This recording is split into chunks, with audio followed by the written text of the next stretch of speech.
परंतु यहोवा की करुणा उसके डरवैयों पर युग युग और उसका धर्म उसके नाती पोतों पर भी प्रकट होता रहता है। सोमवार 12 जून 2023। आज के मनन के लिए मैंने आप ही के लिए चुना है यशाया अध्याय 5 और उसका 20वां वाक्य। हाय उन पर जो बुरा को भला और भले को बुरा कहते, जो अंधियारे को उजियाला और उजियाले को अंधियारा ठहराते और उजियाले को अंधियारा ठहराते और कड़वे को मीठा और मीठे को कड़वा कर के मानते हैं। आपका दिन आशीषित हो। परमेश्वर उन पर नाराज है जो षड्यंत्र रचते हैं।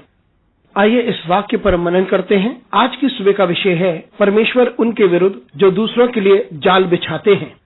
यशाया नबी की इस पुस्तक में परमेश्वर अपने दाख की बारी के बारे में बात करते हैं। उस दाख की बारी जिसे उसने स्वयं उगाया था। ये वही लोग हैं जिनकी देखभाल परमेश्वर ने की है। उसने उन्हें सुरक्षा दिया है और उन्हें पोषण भी दिया है और आशीषित भी किया। लेकिन इस वक्त परमेश्वर इन लोगों से नाराज है। उनके कामों की वजह से उन्होंने दुष्ट के कार्य किए हैं और उनकी जीवन शैली धार्मिकता के अनुकूल नहीं है। वे अधर्मी हैं और उनके तौर तरीके से परमेश्वर नाराज है। इजराइल के लोगों ने अपनी जिंदगी को अपने ही तरीके से व्यतीत किया। उन्होंने परमेश्वर के साथ अलगाव किया। वे आज्ञाकारी ना रहे। वे स्वार्थी थे। वे कठोर और निर्दय हो गए थे और परमेश्वर उनके सारे दुष्ट के कामों के प्रति बात करता है। और यहाँ परमेश्वर उनके बारे में बात करता है जो शब्दों का जाल बिछाते हैं, जो अच्छे को बुरा कहते हैं और बुरे को अच्छा कहते हैं। ये वे लोग हैं जो अपने गलत कामों को, अपनी गलतियों को अच्छा बताते हैं। ये उसको ढक लेते हैं।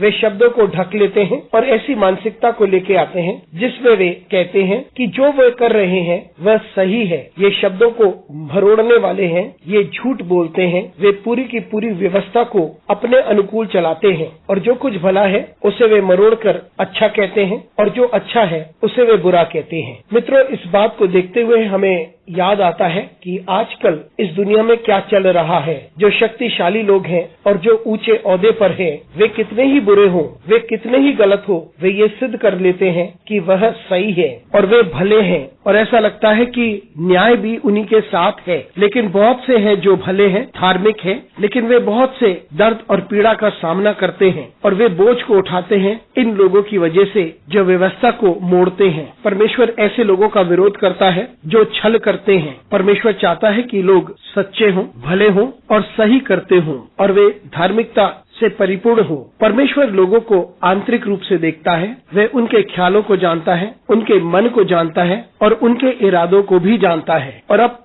परमेश्वर नाराज है उन लोगों से जो जालसाज करते हैं। तो आइए हम भले बने रहें और हम जैसे हैं हम परमेश्वर के समीप आ जाएं, क्योंकि परमेश्वर हमें क्षमा करने के लिए तत्पर है और वे हमें पुनर्स्थापित भी करना चाहता है। अनुग्रहकारी परमेश्वर स्वर्गीय पिता, तुझे धन्यवाद देते हैं, तेरी स्तुति करते हैं, तेरा आदर करते हैं और तेरी महिमा करते हैं। हमारी सहायता कर परमेश्वर, ताकि हम तेरे समीप आ जाएं। हम जैसे हैं हम वैसे ही तेरे समीप आ जाएं। हमारे साथ परमेश्वर तू बना रहे और हमें आशीषित कर। यीशु मसीह के नाम से मांगते हैं, आमीन।